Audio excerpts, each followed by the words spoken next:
I was interviewing a young woman in preparation for a neuropsych testing that day, and we had kind of set up the appointment, letting her know what the expectations were and what the appointment would consist of. And during the interview, I noticed she kept looking off screen. I realized her high needs child was right behind the screen. And so she was trying to kind of parent and like manage their behavior during the appointments. She had so much going on in her life. She was just trying to fit in this testing and this interview in her day-to-day routine. And it was clearly not working, right? We weren't able to continue the interview, let alone neuropsych testing that way. So we had to cancel the appointment. But this was an issue that happened over and over again, where we just had no control over the environment that patients were in. And very often life would kind of get in the way. Welcome to Find Empathy, a continuing education podcast for therapists where we discuss the interaction between health and emotions. My name is Dr. Megan Beyer, a clinical psychologist who specializes in chronic illness and disability. Our current series is focused on using telepsychology to work with medical populations. While the topics, stories, and case studies are relevant for every therapist who uses telepsychology with medical populations, the topics covered were created specifically to meet the criteria needed to satisfy PsyPact requirements for psychologists and American Psychological Association, the Association of State and Provincial Psychology Boards, and APA Insurance Trust telepsychology guidelines. I hope you enjoy this episode. Today, we're talking with Dr. Eva Keatley. She is a clinical psychologist who specializes in rehabilitation psychology and neuropsychology. She's an assistant professor at Johns Hopkins University, where her clinical and research interests involve examining the relationships between brain, behavior, and health beliefs. Clinically, her work involves using neuropsychology assessment and psychological interventions to support cognitive recovery and emotional adjustment in the context of chronic illness and traumatic injury. Using a values-based approach to neuropsychological assessment and treatment, her clinical work emphasizes patient-centered, collaborative, strengths-based, and compassion-focused care. Her research and interests are also related to improving clinical care of individuals with traumatic brain injury, persistent post-concussion syndrome, and functional neurologic disorders. Welcome, Dr. Keatley. Thank you so much for spending time with us today. Thank you for having me. I'm looking forward to this. So today we're really going to focus our conversation on neuropsychology and using telepsychology in the context of cognitive assessment. And we're really going to focus on switching to telemedicine in the context of the pandemic and how that happened and what you did and what our department did in that context. So I'm going to start with just a quick question. Keeping in mind HIPAA, I'd love for you to share a story or a situation that you didn't expect when we were switching to telemedicine at the beginning of the pandemic. Sure. There's one that quickly comes to mind that I think is reflective of a lot of situations that happened during this switch, which was when I was interviewing a young woman in preparation for a neuropsych testing that day. And we had kind of set up the appointment, letting her know what the expectations were and what the appointment would consist of. And during conversation, during the interview, I noticed she kept looking off screen and just seemed a little distracted, and I wasn't so sure what to make of it. But over the course of the interview, I realized her high needs child was right behind the screen. And so she was trying to kind of parent and like manage their behavior during the appointments. So which was fine. We rolled with that. And then I realized she kept leaving the screen for moments while still answering the questions. And it became clear that she was getting dressed. She was changing during the interview. And then shortly after, she started walking to the car with the phone and the screen and got into the car and was getting ready to drive off to go to work or to pick up someone from work, I think it was. And her, she had so much going on in her life. She was just trying to fit in this testing and this interview in her day-to-day routine. And it was clearly not working, right? We weren't able to continue the interview, let alone neuropsych testing that way. So we had to cancel the appointment and try to reschedule. And it was hard for this patient to ever find the time that she could take out of her life to do the interview and the testing. But this was an issue that happened over and over again, where we just had no control over the environment that patients were in. And very often life would kind of get in the way. Yeah, I think that was true for me as well. I mean, there were numerous occasions where I would turn the video camera on, and there would be somebody who was actively driving or a passenger in a car. And in many ways, it was nice that people were in their home environments, because I often got to talk to family members who might not have made it to their appointment.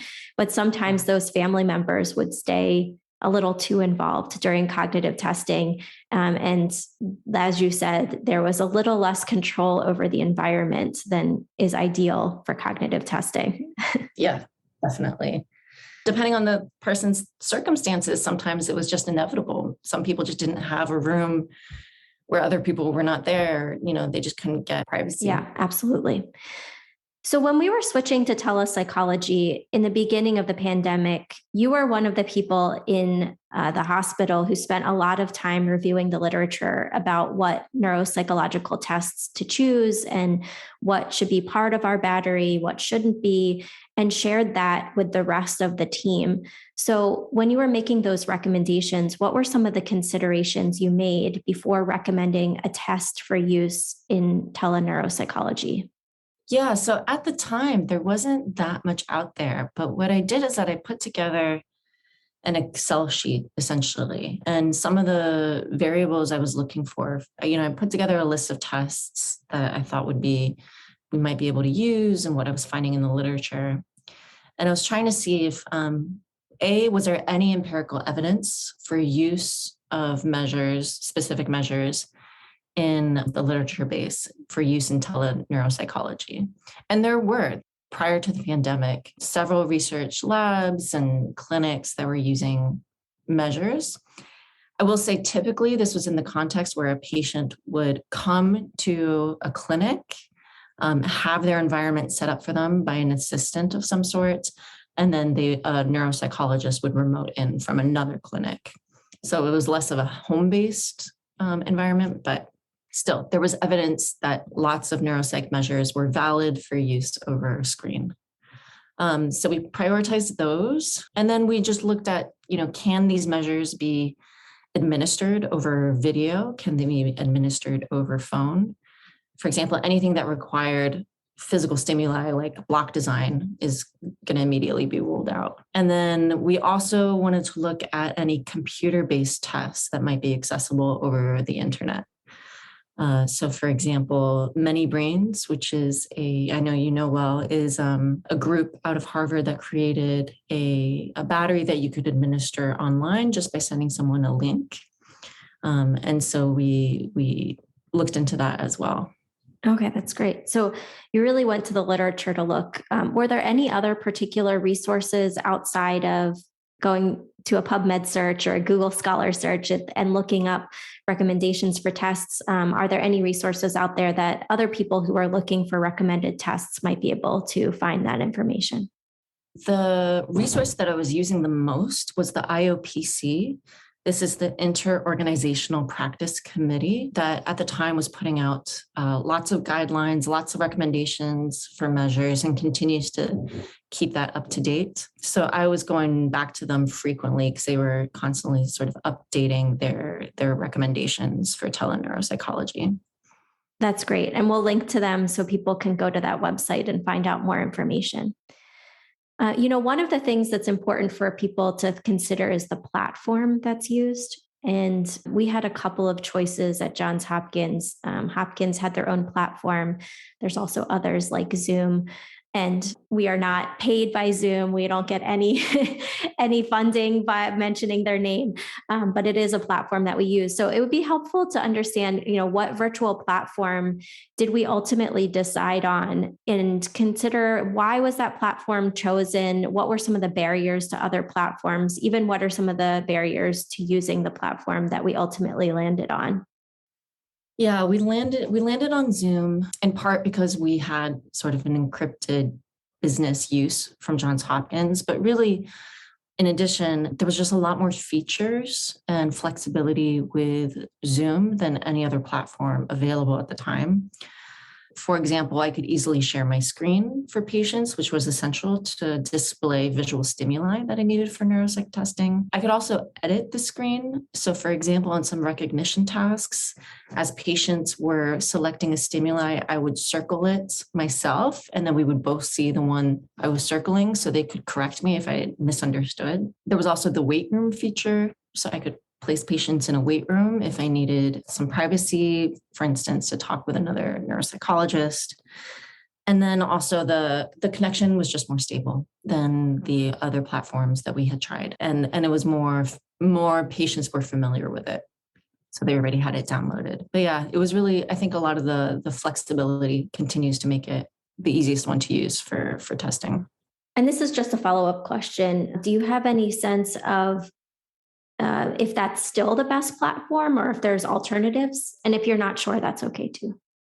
I'm not aware of any others. And I think just the ubiquitousness of Zoom makes it preferable for me because at the beginning of the pandemic, I would spend a lot of time just helping patients download Zoom, log into it, figure out how to use it.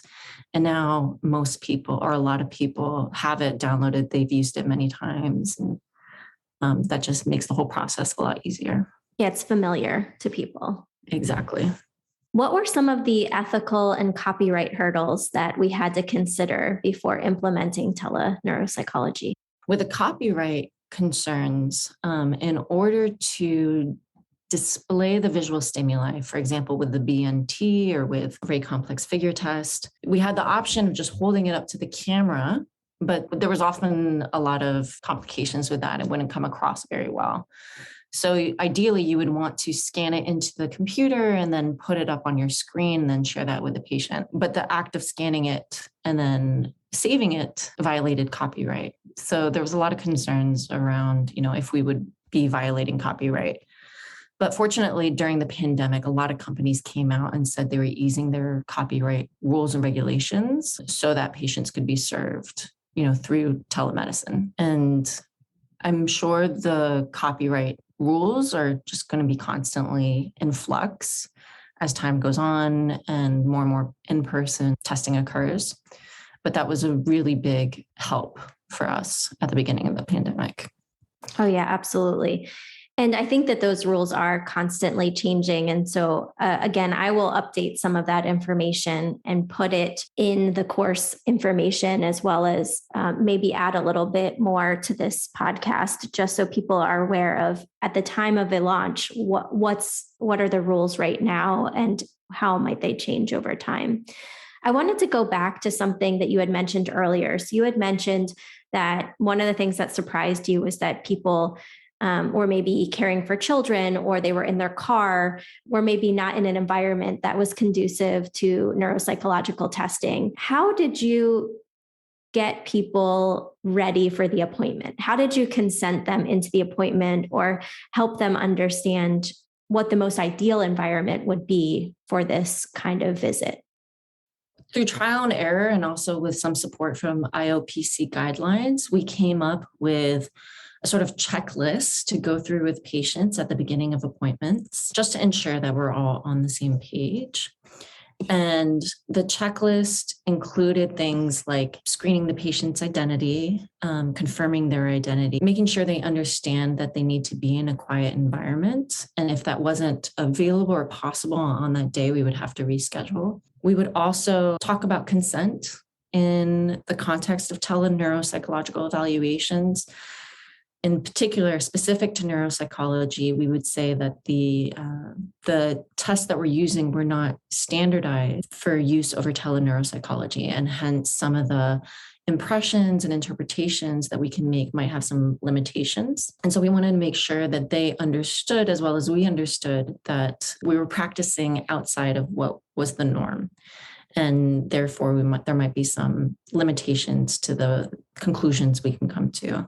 and really wanted them to make an informed decision about whether they wanted to proceed with a teleneuropsych evaluation, because there's always the option of waiting until in-person testing could be done. So that was a long conversation that we would have, whether or not this was the right time to test at all. And then some other aspects of the guidelines that we came up with, or the checklist, was asking them to get a piece of paper and pencil in front of them beforehand, getting a phone number to contact them at, because very often the video would cut out at some point, and then making sure they understand how to show stimuli through the camera, how to hold up the stimuli. With those guidelines, going through that process, we ended up mitigating a lot of the difficulties we had when we were first getting used to the system. Oh, yeah, absolutely. That's a great list. And I will make a checklist so people can follow that and see it online as well. One of the things that I had to do too is, especially for things like the brief visual spatial memory test or the ray or something like that, where there was a follow-up drawing, is really ask people to put that drawing in a place that they couldn't see it and destroy it after the appointment as well, so that they didn't have these drawings just sort of laying around their house, which was very helpful because some people would just sort of draw it on the same piece of paper. And that was a little bit of a trial and error thing that I had to go through. Yeah. And an issue for test security. Exactly. What I ended up doing is I would ask people to crumple it up in front of me and throw it to the side, because when they just put it down in front of them, I had no way of seeing, was it face up? Was it face down? Could they actually see the stimuli? Would they actually destroy it after? That was definitely an issue with the test security with this platform. That's a great suggestion, the crumpling it up. I think I might adopt that now if I ever do this again.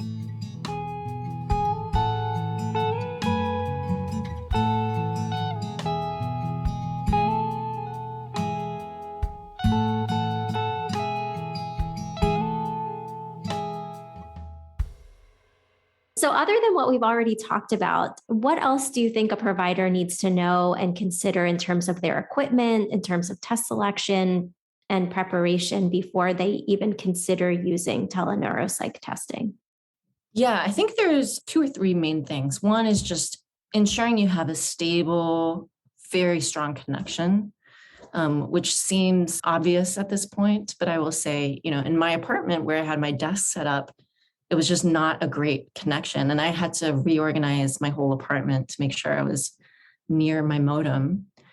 So that's definitely number one. Number 2 is just to make sure you have your stimuli ready in a format that you are comfortable and familiar in presenting it. So for example, I put my battery in a PowerPoint presentation, and that just made it easier for me because I knew the exact order of where to show certain visual stimuli. And it made it simpler for me than opening and closing a lot of different PDFs. But whatever system you use, it's just like whenever we learn a new test, or we have to practice it, right? We have to practice it and familiarize ourselves with it. It's the exact same thing with teleneuropsychology. You just have to practice it a few times before you go in and do an actual neuropsych assessment, because there's just little nuances and glitches that happen. And once you figure it out, you can have a very smooth experience, but it takes a couple times to get familiar. Yeah, that's a great point. I was thinking the same thing, that I did a lot of practicing ahead of time before I actually started using it. And I believe with our trainees, we have externs and postdoctoral fellows, that they were encouraged to practice as well before we switched over. Do you have any sense of what was involved in terms of trainee preparation if they're involved in testing? Kind of like what we were saying, just practicing. I would have, I was trained in the extern, and I was also learning it myself at the same time. So we would just practice on each other, go back and forth. And it's really just about, pulling up those slides at the right time, making sure your timing's good. And it's just managing a lot of different things at once. And once you've gone through it a couple of times, at this point, I feel so familiar with it. It's second nature. But practicing with my trainees was very, very necessary. Wonderful. Okay. And, a lot of what I'm focusing on here is how to do telepsychology with medical populations. And we work with a lot of populations that have mobility challenges. They may have hearing or visual impairments. They may have all different kinds of disabilities that we have to kind of roll with. So how have you accommodated for patients who have disabilities, who have challenges that might impact their cognitive testing using telepsychology? I think the first question, especially working with people where it might add an extra challenge to teleneuropsychology, is can I get a valid test from this platform? And really thinking, what is the incremental value of testing on top of doing a very comprehensive interview, getting good collateral information? And then what are the risks and benefits also of getting tests that might have some problems with validity? What are the stakes of the evaluation? So that I would just, consider that, because not everybody needs testing. But I will say I did test. So for example, I did have a patient who was blind and had pretty severe cognitive impairment. And I did a very brief battery with this patient. And I believe it was the MoCA blind plus digit span, plus maybe the HVLT and some other measures that were very brief. And it was, in my mind, it was basically to confirm my suspicion that there were very severe impairments, but I wasn't making very nuanced neuropsychological decisions with this. It was just to help confirm my hypothesis. So there's certainly accommodations that can be made, but I also think we have to be judicious about how far we're going to go from standardized testing practice. I will say when there is cognitive impairment, it can get in the way of just setting up the platform, familiarity with just managing the tech issues that come up. And so bringing in a support person was always essential. So I would often maybe call that support person ahead of time. They would set up the patient in front of the screen, give them a piece of paper and the pen, and just help with that initial setup piece. That was always very, very helpful. Those are all really good points. And I actually love that you brought up the point that not every person needs to be tested. And I often will talk to people, even if they were referred for cognitive testing, what their end goal is. Because if their end goal is to get treatment, then sometimes I will talk about the benefits of testing, right? Why would this be helpful to you, or what would this do for you? But if those benefits aren't really there, sometimes I would just refer them to cognitive rehab through speech pathology, because they do their own testing, even though it's not as extensive and it's not, as in depth, and maybe it's not the right testing in every context. But I think that you're absolutely right that we really need to consider whether or not every person needs cognitive testing, especially when you're dealing with the layers of telepsychology on top of it.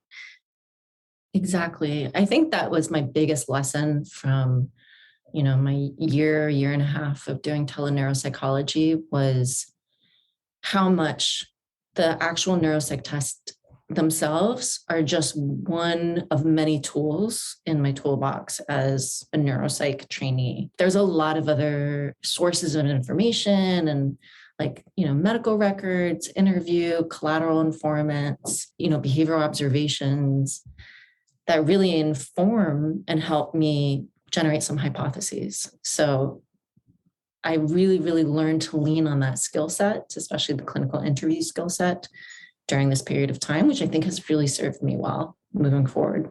Absolutely. So in your mind and through your experience here, what are the patients that you think are or are not appropriate for online cognitive evaluations? The easiest one to consider is just their access to internet connection. Not everybody has access to a stable internet connection.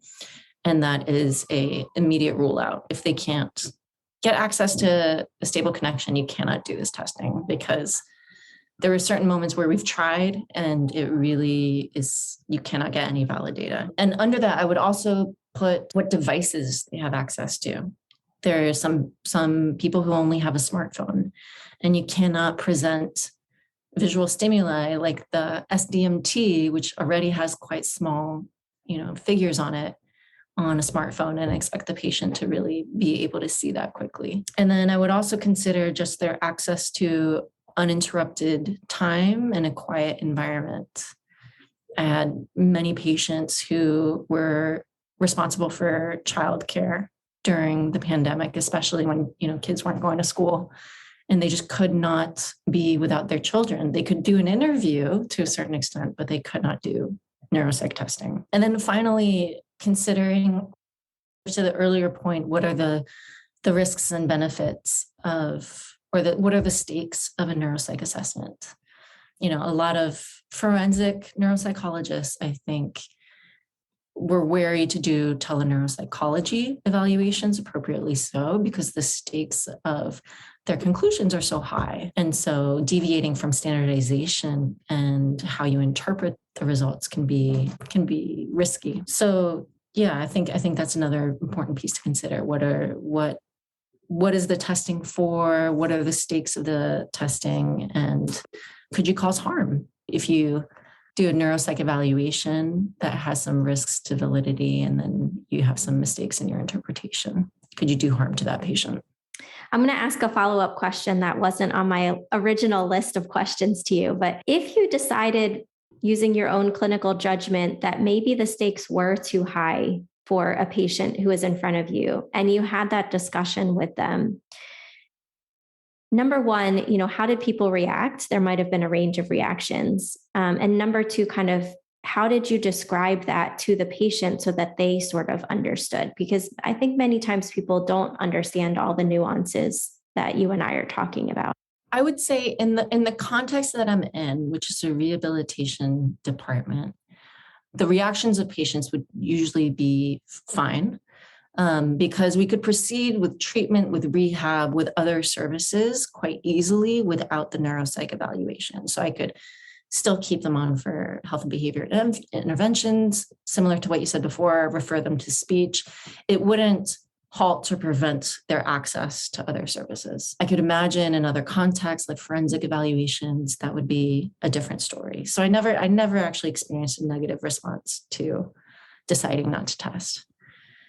So when describing the risks and benefits of testing and why I would recommend not testing to a patient, I would link it back to their goals, mostly, of doing neuropsych evaluation. And without going into psychometrics and validity, just explain to them that the evaluation that we would want to do if we had access to doing it in person might not be helpful for them in the context of telehealth. We might not be able to come up with conclusions that are going to really guide their treatment planning at this time. And to that first point, say that we can proceed with treatment at this time without doing the evaluation. And when you linked it back to their goal of really trying to get better and seeking some guidance and letting them know we can proceed with services without the eval, there was usually no resistance to it. Yeah, I've similarly found the same thing. I think a lot of times when people are referred to me, and I mostly work with multiple sclerosis, it's often in the context of they're struggling at work or at school, and they want assistance with that, right? They want extra support. They want treatment in order to be more successful with their job, not to lose their job, not have to drop out of school. And so often doing the testing was a bit of a barrier because they'd have to do the interview. They'd have to wait a couple of weeks to do the testing. Then they'd have to wait to get the results. And often they wanted to just jump into getting something that would help them now, not waiting another month or two to get the results of testing to then tell them that they needed treatment, right? So I think that linking them back to the goals is really helpful and important. Another context for me, I think, where it was maybe more helpful to think about how do we get valid cognitive testing was if people were applying for disability or if they needed testing to get accommodations at school. Some universities and schools require certain kinds of testing, obviously, to be able to give those accommodations. So in those contexts, it's a different conversation. I wanted to kind of go back again to a conversation that we started earlier, which was keeping materials confidential and protected. Now, I know that we mentioned being able to talk to them about destroying or crumpling up the paper that's in front of them, but are there other ways that you ensured that test materials were kept confidential and protected? And I'll think, an example is, I often would have the forms in my home office that I was recording people's answers on. And so then what did I do with those forms to ensure that they weren't just like thrown in a home trash can or something like that? What were some things that you did that helped keep those test materials confidential and protected? Yeah, at the beginning, I had that same issue where I found myself with a lot of papers that I didn't know what to do with. And what I quickly turned to was just doing everything electronically. I would do it all in a Word document. I would type it out as they were going along. And then when they were showing me for example, with the BVMT, and they had the trials where they copied the designs or wrote the designs from memory, they would hold it up to the camera, and then I would take a screenshot of what they drew and then just paste it into my Word document. So at the end of the evaluation, I had one Word document with all of their responses written down, and then I could save that to our encrypted server where we can keep patient files. So that way I had no paperwork. And then I just had documents for each patient that I could then store for the results. And I found that made things a lot easier for me. Absolutely. Yeah, I think I started doing the same thing, although probably not as efficiently as you. I used an Excel file too. I eventually created so that it would tally things up as we went along, but then also kept notes separately. So I think everybody kind of has to, again, like you said, practice this and figure out what the system is that's going to work best for them. Yeah. I think someone else created a PDF file where they can sort of fill in the responses as well as agreed. A lot of people just sort of came up with creative ways that worked for them. Exactly. We at Johns Hopkins work with many individuals who are either not English speaking or have low English literacy. And I think it's really important for us to keep that in context with this as well. So as a neuropsychologist, I think it's always important to take into consideration the needs of non-English speakers or those with limited English proficiency. But in your mind, are there any unique considerations for this population when thinking about teleneuropsychology? Is it helpful? Is it not helpful? Do you refer out? How do you handle those types of challenges? This is one area where I think we actually found it very helpful to do teleneuropsychology because this has changed since, but at the time there were a lot of restrictions about doing practice across state borders were lifted during the pandemic. And so when there was someone who wasn't an English speaker who had limited English proficiency, in the past, it might be very hard to find someone who speaks that language, but because I could basically do a nationwide search, I felt it was more our responsibility to find someone who spoke their language and could do a better neuropsychological evaluation in their language. So that was the default, was to put in the legwork to find someone and then refer them to that person. So I never ended up doing any evals with an interpreter, which I think was ideal. But I imagine that in the absence of being able to find someone who speaks that person's language, you could work with an interpreter. And again, just the same way, bring them in as a third party into your Zoom account and work with them that way. But I can't really speak to what that would be like. Okay, great. Yeah. So I think that there have been, in many ways, barriers that have been brought down by being able to use telepsychology, but then also things that we really want to keep in mind so that we're not going beyond our scope of practice. Or also, as you mentioned earlier, really using tests in a way that they weren't designed. All of this information has been really great. And I think there's lots of really important points here. Are there any other final thoughts that you think would be important for people to keep in mind if they're considering using teleneuropsychology? I think I'll just reiterate the earlier points about how testing is just one tool in the neuropsychologist's toolbox.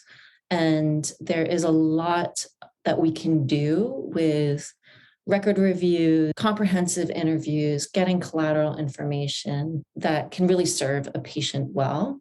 And testing can certainly add and can be done over teleneuropsychology, but it's certainly not our only skill set. So that was my biggest lesson, was really using the testing as just one piece of my neuropsychological evaluation, rather than thinking about it as being the whole part of the evaluation. So I think you can do a lot over teleneuropsychology, even if the number of tests that you use is quite small. Such a really great point. And I think that that's a really great place to end. Thank you so much, Dr. Keatley, for all of your information. Thank you, Dr. Beyer. It was wonderful. I really appreciate it. Thank you so much for listening, and we look forward to you joining us in the next episode. Make sure you subscribe to be alerted when new episodes launch. If you would like continuing education credits for listening, please go to learn.findempathy.com or click the link provided in the show notes. Our goal is to help people living with challenging medical conditions find the mental health providers who understand their diagnosis. Our education and this podcast is focused on increasing the number of mental health providers who can help. If you're a mental health provider that specializes in individuals living with medical diagnoses, chronic health conditions, or disabilities, please visit findempathy.com and list your practice. Or you can email me with a link to your practice and I'll include you in our directory. We would love to list your practice, and our directory is free. Our email is info@findempathy.com. Look for us on social media and please share our episodes with your colleagues. If you have suggestions or topics you would like covered by this podcast, let us know. Our email again is info@findempathy.com. Finally, please know that the opinions expressed by the experts today are their own. We are not financially supported by any of the businesses or resources described in today's episode. Also remember that the content provided today is for educational purposes only. Please seek the guidance of your doctor or mental health provider for any questions you might have regarding your own health or medical condition.